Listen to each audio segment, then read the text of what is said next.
在越南有一个城市和中国的古城没什么两样，这就是惠安。它在越南中部，距离岘港只有几十分钟车程。来到惠安城内，会被这里的古色古香所震撼，感觉像是回到了中国。古城内遍布着中式特色的古建筑。几百年前，惠安是中国商人云集的商埠，因此很多华人在这里置业，整个城市便有了中国的味道。布满城市的惠安灯笼是这里的另一大特色。在如今的中国，我们也很少能够见到如此原汁原味的古城。来到惠安，对于华人游客来说，不能错过的就是惠安的华人会馆。已经过去了几百年，他们似乎还是以前的样子。现在的惠安城内还生活着一些华人，听他们说，如今这里的华人都是分开居住的，因为一些历史原因，他们大都不怎么讲汉语。现在这里的华人数量也就100来人，但近年来随着华人游客的增多，他们又逐渐讲起了汉语。在惠安最美的景色就是夜游秋盆河时所欣赏到的。秋盆河是流经古城的小河，乘坐着当地的小船，欣赏着两岸这如诗如画一般的东方极致美学。我们已经分不清这里是中国还是越南。下面就跟着狒狒和文涛一起开始今天的惠安之旅。大家好，我是狒狒，我们正在背包环游东南亚。现在呢，我们在越南的岘港，我们在岘港已经待了3天了，但是这3天啊，天气一直都是这样子，要不阴天，要不然就下那个毛毛雨。我们今天准备离开岘港了，前往我们越南旅行的下一站惠安。惠安离岘港只有30公里，但是公共交通不是很方便，所以我们在网上订了一辆包车。现在这个司机师傅已经在门口了。其实我订的是12点20啊，我们刚从酒店退完房，这会儿是12点整，司机是提前20分钟已经到了，刚好我们下来的早，正好。那我们这会儿就上车，背包走人。多少钱这个车票？这个车是110，单程110，如果订往返是210，就能便宜个几块钱。如果在这边打 Grab 过去是差不多的费用，所以我们在网上，这是一家中文网站，订完之后呢，可以直接拿我们的那个移动支付去付，就不用费我们越南盾了。请问大概多长时间可以到酒店maybe 1 hour. ？1 hour. Yeah. OK. You have a WeChat? WeChat. You come back to airport, you can phone me. 我们正在离开岘港，开车穿过岘港的滨海区，应该叫海滨区，其实就是海边的这一片区域，隔着一条汉江和主要的市区是分开的。这片主要是旅游区。几年没来了，这边盖了很多的新楼，大家看我镜头的前面啊，这楼盖的感觉有50层了吧，涛哥。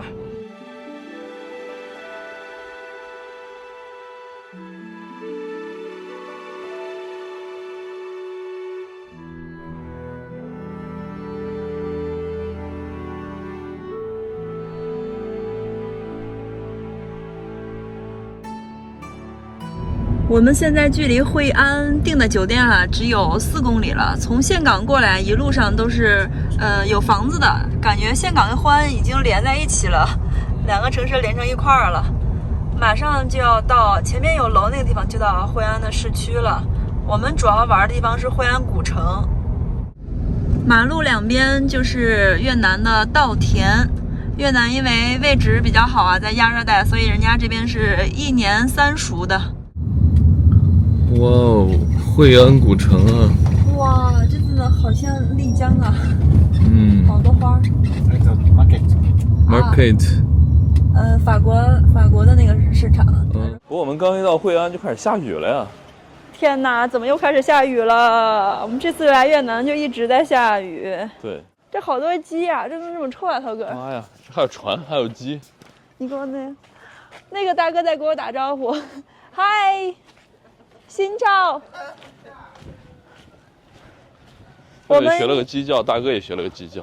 哇，这真是到村里了。对呀，我们今天订的这个是这个小岛上的一个民宿。我们这个酒店是个河景房，但是我现在不知道它在哪儿。一来看到船，应该是这儿，从这儿走。到底一个河边的小城市，我觉得这个不像个城市啊，像个镇子一样。应该就是这家了 ，Blue River。吗？我们订的是一个河景房，应该就是朝着这边的。这个是我们住的，因为越南这边他们土地是私有的，所以家家都是可以自己建对，这种别墅。其实这家的英文翻译过来是叫蓝河别墅的。我和狒狒到了这家旅馆之后呢，发现老板不在，我们临时给老板看会儿店，四川口音飘出来了。然后呢，这个就是我们这家酒店的1楼。刚我们在外面看到啊，像惠安这边的这种酒店都是自己家建的，像小别墅一样的。你看，外面有个小花园，还有个小游泳池。小泳池，哎，真的小泳池。然后门口就是河，感觉好惬意。是，然后门口就是秋盆河。对，里面呢就是大家在那边工作吃饭的地方。你看，老板这边还供的是这种土地什么的。对，还是财神。惠安跟顺化啊这边的人还是就很多风俗方面挺中国的。对，他们这边会有很多的这个，包括建筑风格呀，还有一些人的风俗。对，有点像。因为以前古代的时候，很多中国的商船在这边嘛，哈。对，这里就是我们今天在惠安住的民宿了。我订的一间河景房啊，这个房还挺大的，一个床好像有2米吧，涛哥差不多。对，这个房间是30平米。我们去阳台看一下。我当时订的时候呢，其实他们家1层的会便宜一点，叫远景房，就看到整个院子。但是我订了一个稍微贵一点的叫河景房，风景还是不错的。风吹过来这会儿是不冷不热，而且带着一点湿湿的气息哈。这个房间挺便宜的。我们在惠安古城订的这个房子，就位置稍微偏了一点，离主要的景点可能走路大概是个1公里，走路得15分钟左右。对，但是便宜。这个房间呢，还加了明天早上的双早，一共才100人民币，挺便宜的。然后那个位置就是我们等一会儿啊要出门去逛的惠安古城的那块区域。黄色那一片是吗？对，就是黄的那一片。然后我们现在收拾一下东西，然后问一问刚才那个罗马尼亚的女孩，她是一个人，我问她要不要一起去。如果她不一块的话，我们就自己去逛逛吧。哇，这鸡真凶，怪不得越南的鸡那么好吃呢。哎，博物馆，古城里，惠安古城啊，潮州会馆啊，我们从这儿可以走吗？不会，不可以。要走在这里，前走。前面啊，因为在这里他们的公司旅游表演跟休息。明白了。您是本地人吗？我是潮州。潮州啊，您是华人？我是华人啊。太好了。我们是我第3代了。第3代了啊，好厉害啊，大哥，你这。我早就听说惠安华人很多啊，对，没想到碰到了。你们是？我们是西安，陕西西安。啊，陕西。对，如果你们要看到华人在这里，惠安有5个会馆。5个会馆。5个会馆。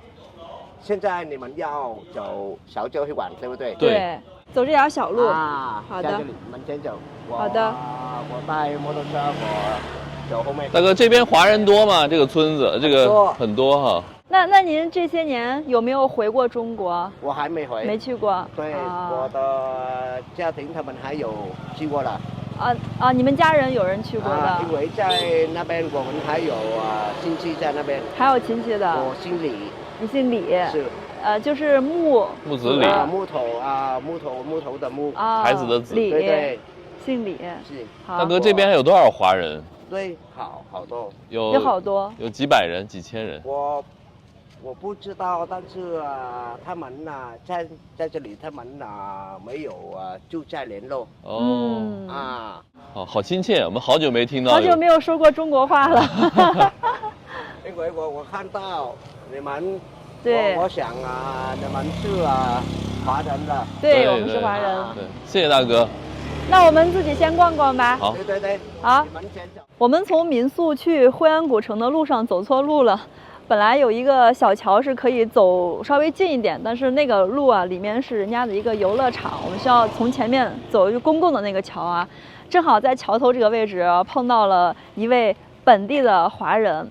刚刚呢，这个大哥告诉我们哈，说这边的华人特别多，这是跟惠安的历史是有关系的啊。惠安呢，在以前是很重要的一个港口。那在16、17世纪的时候，惠安和马六甲是整个东南亚最重要的2个商埠，而惠安呢，又是越南最大的也是最早的一个华埠，就华人聚集比较多的地方，所以这块的华人特别多。刚刚那大哥他是姓李的，然后我们现在呢就往惠安古城的方向去啊。惠安古城里面其实主要的精华景点就是那几大华人的会馆，比如海南会馆、广东会馆、潮州会馆等等。过了这个狭窄的小桥之后呢，我们就正式进入了惠安古城了。但今天天气还是不行啊，一直在下雨。我们正在过的这座桥下面就是秋盆河，我们刚刚走错了，刚刚差点走到那个岛上去了。那个岛现在好像是一个看表演的区域，然后我们就住在现在河右岸的那一片黄房子、红房顶那个位置，其实还是有点距离的，离古城。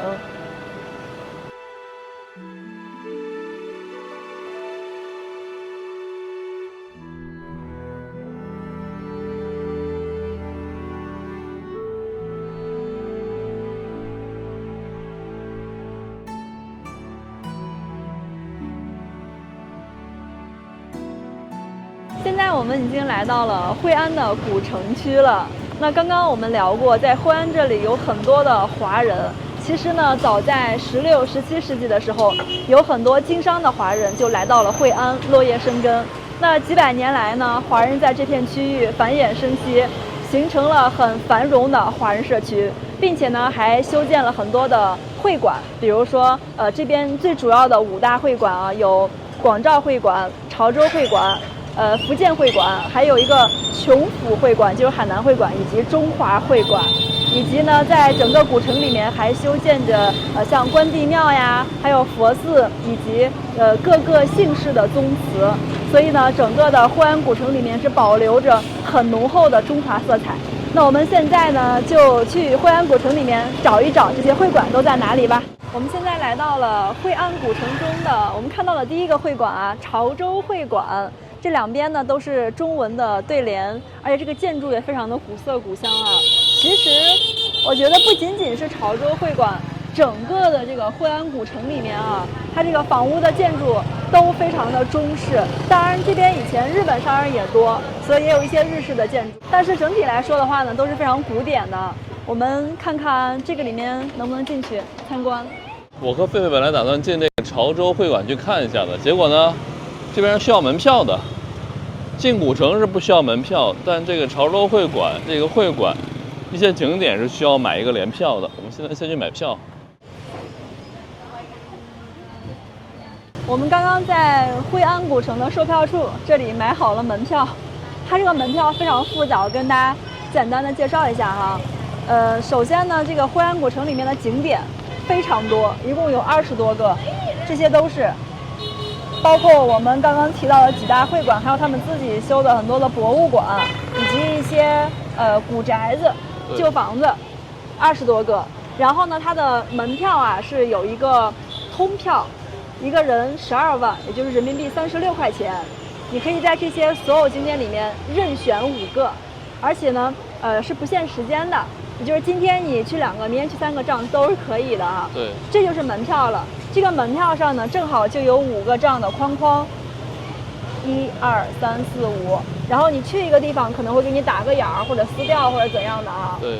然后就是把这5个地方去完，这个票就用完了，大概是这样子的。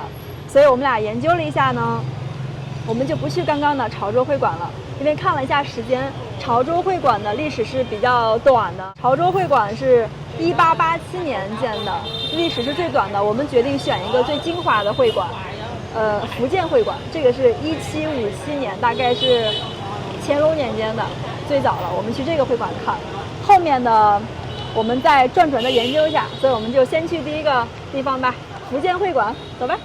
我和狒狒现在游走在惠安古城里面，大家能看到啊，虽然整个惠安古城里面，它这边中式的和日式的这种建筑风格比较多一些，但是呢，它颜色还都是黄色的，是不是还是因为以前法国在这边统治过哈？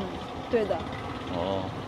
惠安古城啊，我觉得这条街还好，前面呢还有一条是临河的街，就特别像我们中国的丽江古城加凤凰古城的结合体。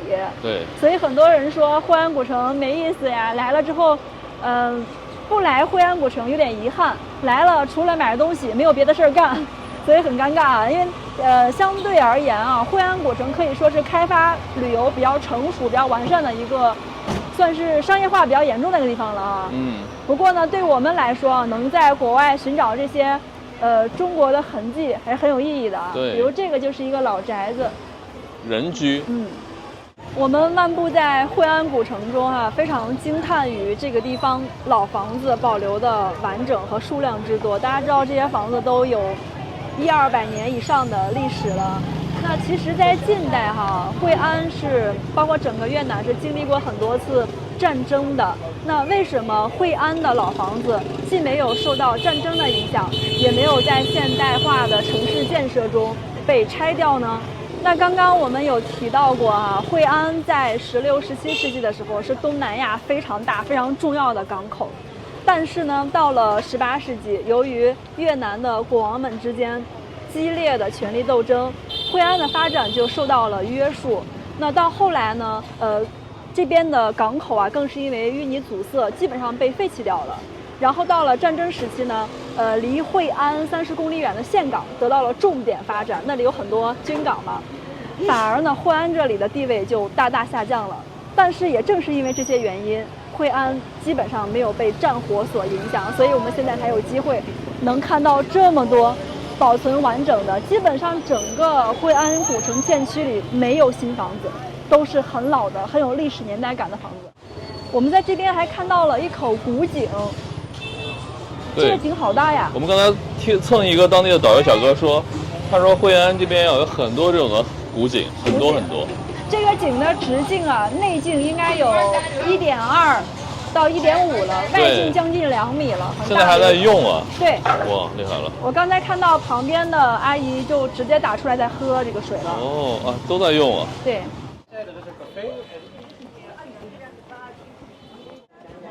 福建会馆到啦，终于到福建会馆了。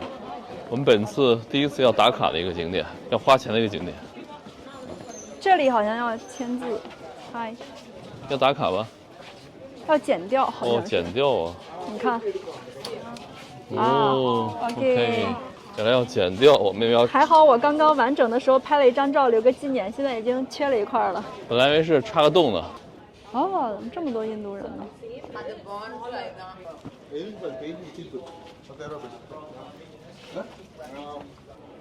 哇，福建会馆里面的这个远景真的好东方呀！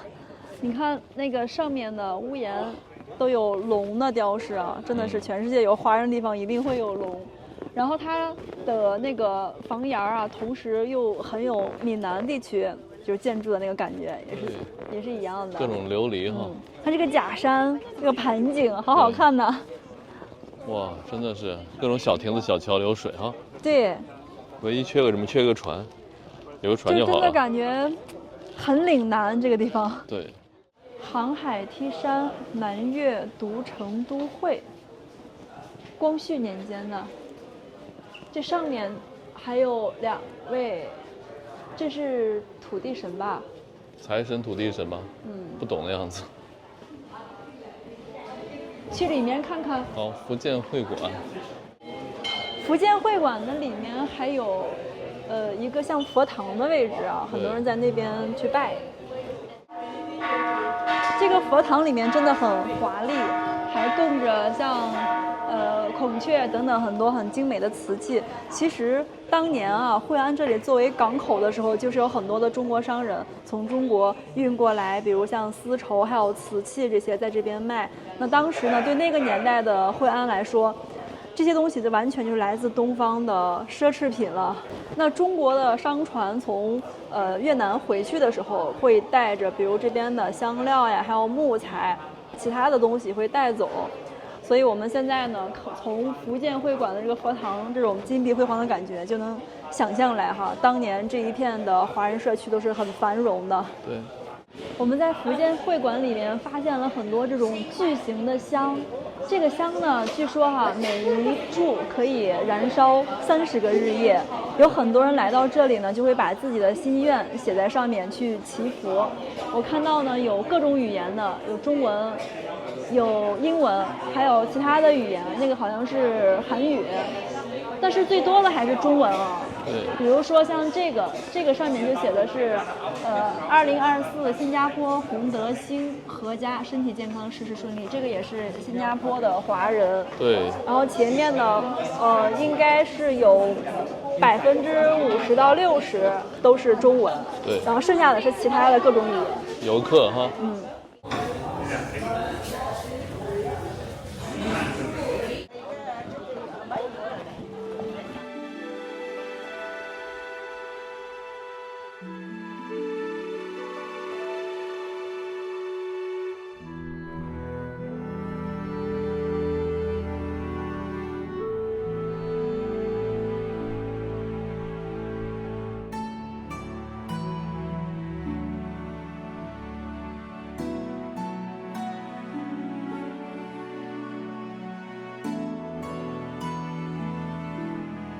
狒狒把我的雨披用上了，感觉像一只哮天犬，特别的可爱。听我说谢谢你。我把狒狒的雨伞抢过来，因为我拿着拍摄设备。我发现整个的惠安古城里面做这种刻仙子的，一半都是韩国大妈，另外一半是韩国其他年龄段的人。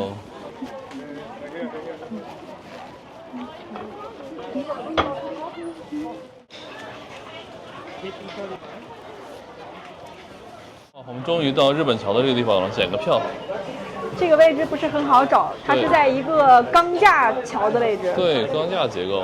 Thank you。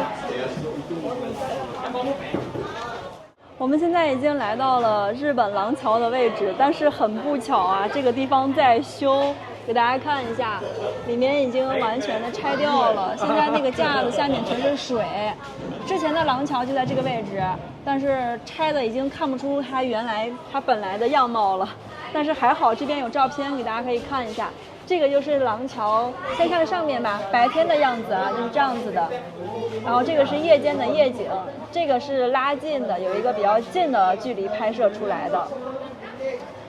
虽然这个桥呢叫做日本廊桥因为它是在1593年，大概400年前由日本人修建的，但是呢在明朝的时候，中国人又把它重建了。大家看它这个风格其实重建之后呢更偏中式一点。这个红色的漆也是当年漆的，有很多年了，现在已经脱落掉了。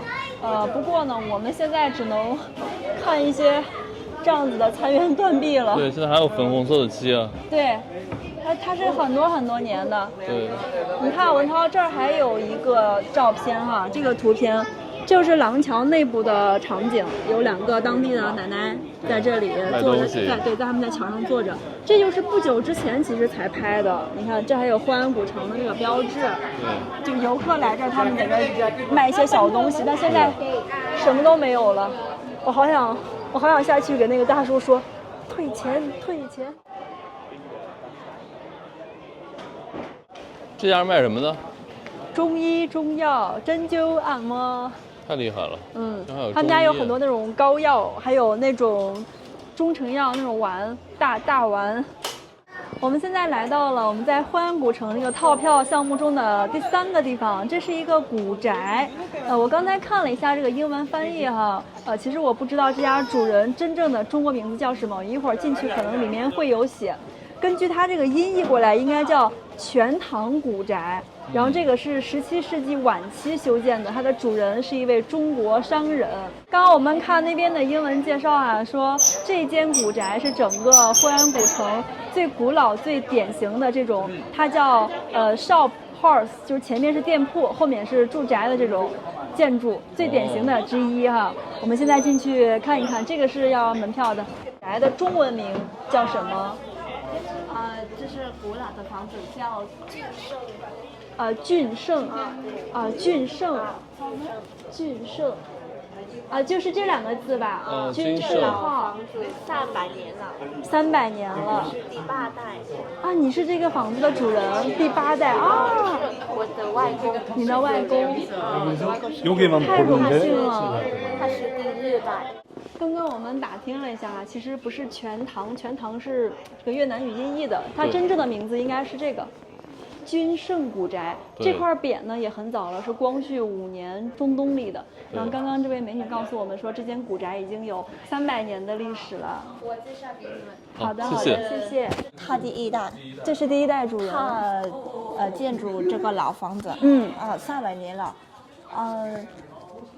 这是5个青蛙，象征金木水火土，哦，5行，金木水火土。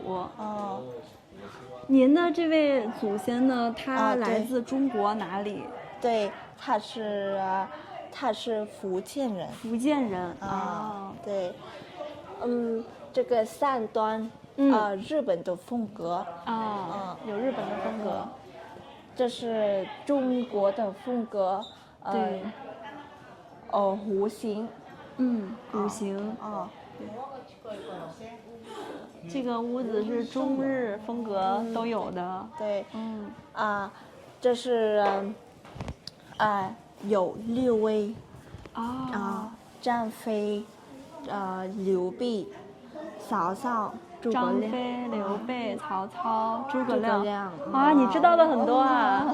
英灵堂，这位也是你们家族的前辈。对，啊，这是福禄寿全，对，福禄寿全。这是有洪水，哦一年64年建到这里哦，这么高啊！很高。我就听说惠安经常会有水啊，1964年都淹到这个位置了，建到这里很高啊1.8米了，最少淹到这儿了。这是2007年的水位啊，对，就这些年也有过淹的历史。惠安这边走有台风。对，因为它在海边，而且主要是河网密布，经常就涨水。对。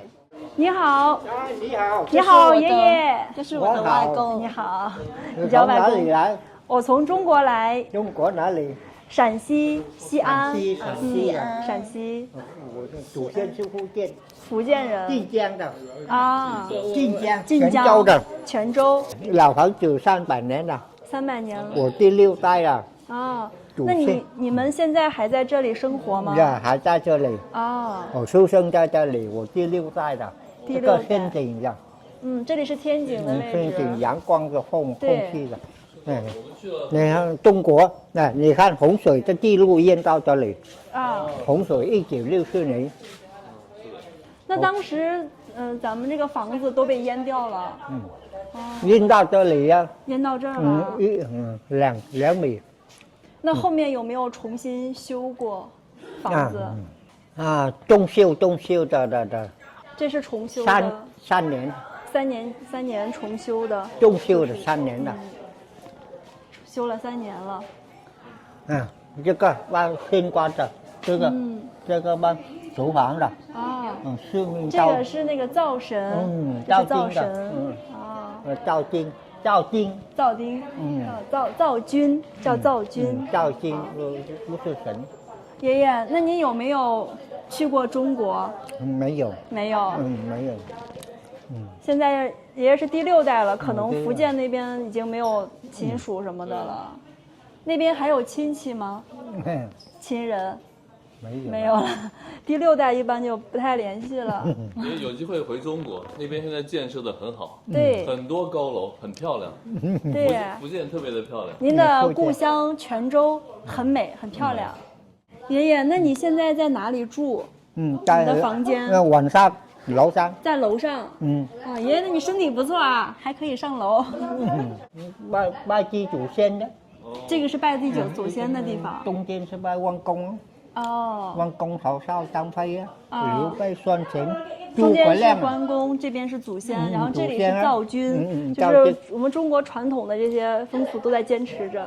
土地公啊。土地公公。这里是土地公，手机啊，华人现在很少啊，现在现在不多了，人很少了100。 ，100多。 100多华人，就整个惠安。哦，华人。好的，爷爷，那我们自己看看。刚刚爷爷给我们介绍了很多哈，我真的在感慨，我们其实海外华人对于中国传统的这些坚持，是比我们现在在中国生活的人做得更好的啊。就关于一些我们很古老的习俗跟传统，我觉得海外是做得更好的。这里就是爷爷家的厨房的位置，我们看看他们在里面做什么。哇，这边好多的手工艺品。 Hello， 你们好，你们会说中文吗？啊，不会。这个厨房的那个女主人都在做饭，就是很传统的当地的，我们在香港的酒店有吃到过，是拿那种米糕什么做出来的，像是年糕这边对，的。像年糕。再见，再见，保重身体。然后如果有时间，可以来我们中国玩一玩。好，再见。再见，再见，拜拜。来到了惠安，一定不能错过的就是坐船夜游秋盆河，在船上能欣赏到惠安最美的夜景，古色古香的东方美学在这里展现得淋漓尽致。游走在大街上，我们已经分不清这里是中国还是越南，但是首先我们要尝尝当地的美食。我们跋山涉水啊，翻山越岭，终于找到惠安这个市场了。这里有中文菜单了。哇，就那个白玫瑰啊，白玫瑰就是当地的特色。当地小吃，当地哇，小吃会汉语，好厉害。OK， 河粉，河粉儿这边有河粉儿啊，还有馄饨汤，越南饺子，鸡肉、牛肉，炸春卷、卷筒粉，这个我们在河内吃过。对，哦，还有好多呀。炒菜，炒空心菜，炒菜一份12块钱。对，哎，这个物价还挺友善的啊。都差不多哈。河粉、炒面、饺子，每家都一样，对，每家都一样。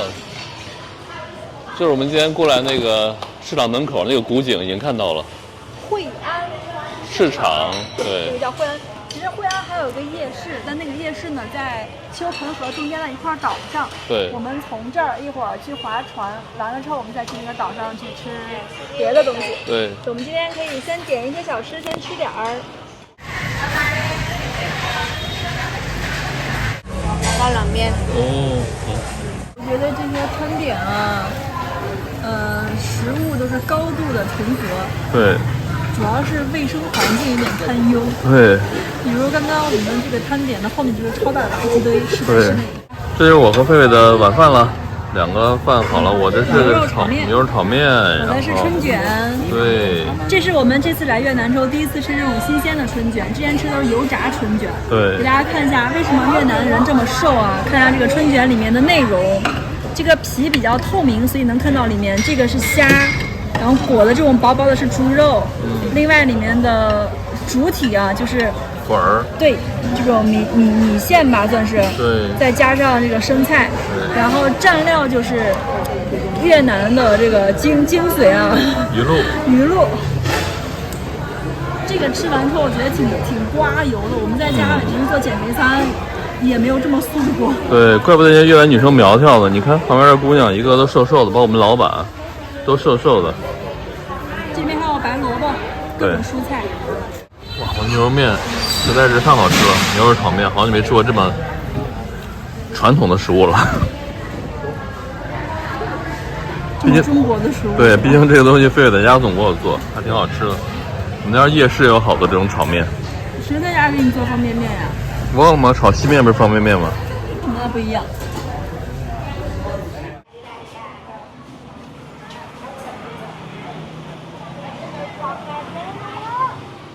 惠安的一大特色就是灯笼，这里的灯笼店特别多啊。白天看着还好，但是一到晚上，这种灯笼就各种造型、各种颜色的，很漂亮。有很多这种灯笼店，不但卖成品的灯笼，还有就是教游客怎么去手工制作灯笼。我觉得好像欧美人对这个特别感兴趣，他们看到有这种灯笼店就会进去自己做，即使呢自己去学着做一个的那个费用是要比你直接要买一个成品的要贵好多。在惠安夜市这边有好多可以照相的，超美超多的灯笼，让大家在这边照相。然后一个人3块钱，狒狒现在去问一下能不能照，是3块不？1万。哦，1万3块钱。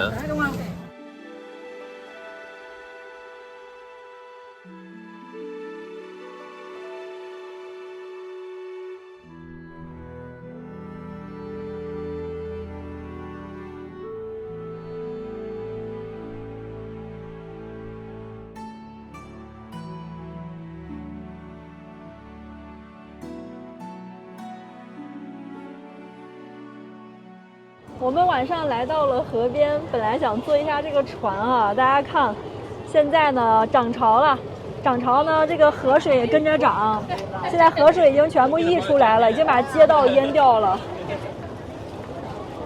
所以当地人都是穿的拖鞋啊，这像商贩全是拖鞋，不然的话过不去的。这会儿又有点开始下雨了，天哪！我们去前面吧，那边淹了好厚啊。就说惠安的一大特色就是这个水总会漫到街道上来。对，狒狒来之前天天跟我在讲这个，说惠安那边天天内涝。我觉得就晚上走这块有点害怕，因为那边哈，你已经完全不知道这个地的边缘在哪儿了，很容易踩空了。大家可以看一下，这是马路，过去之后那边的人行道已经和水是平面的了。惠安的这个水太大了，把所有的游客都赶到最左边这边上来了，要不然根本走都不敢走。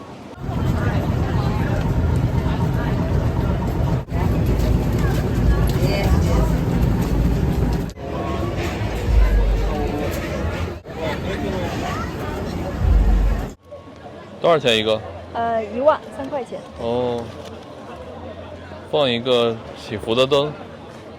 哇，这个好漂亮，好看吗？挺美的。我也来河边放一个这种灯，这个是当地祈福用的。好，我们就放在这儿。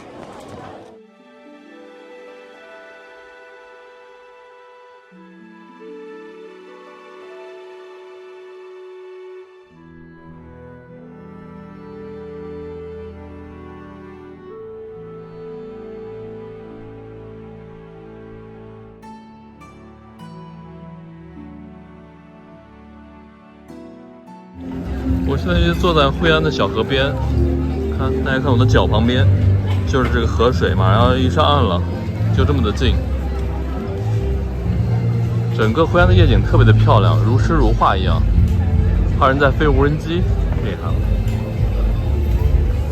好多人在包这种小船，一个人好像是30还是60来着。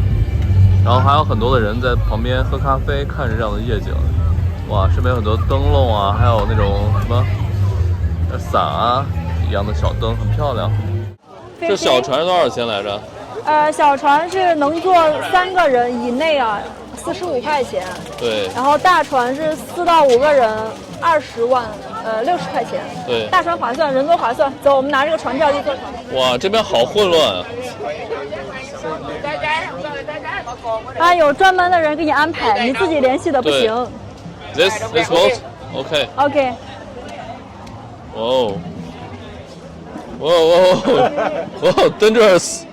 哇，我们终于坐上了梦寐以求的惠安游船夜游。梦寐以求的，其实我们很多年前在孤独星球上面就看到过夜游惠安的这个秋盆河。对，终于来到这儿了。这个游船哈，说是20分钟，应该是从这儿划到那边，然后再回到这儿。什么感觉，涛哥？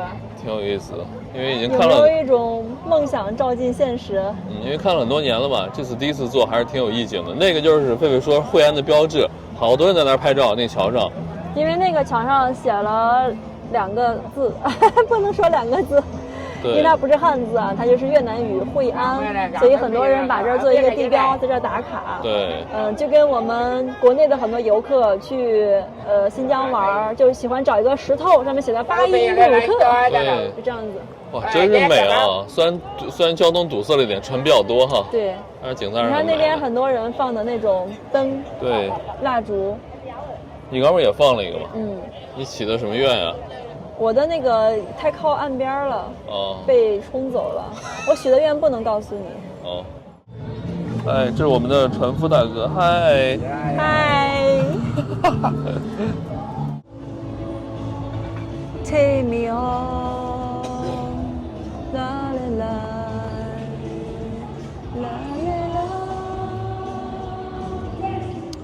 对，你看岸边，天哪，那边自行车淹到河里面去了，就我们刚才过那段。这个水现在已经完全和那个店铺对的门口平齐了。对，因为大家要知道，这个店铺的门口是有一条大概有6米宽的马路的。对。然后马路这边呢和水边缘又有一个大概3、4米宽的，它是有这个距离的，全部给它淹走。现在。对。但当地人都习惯了哈，你看自行车、摩托车放水里面，你没反应的，真的习惯了。我们来了，感觉还挺神奇的。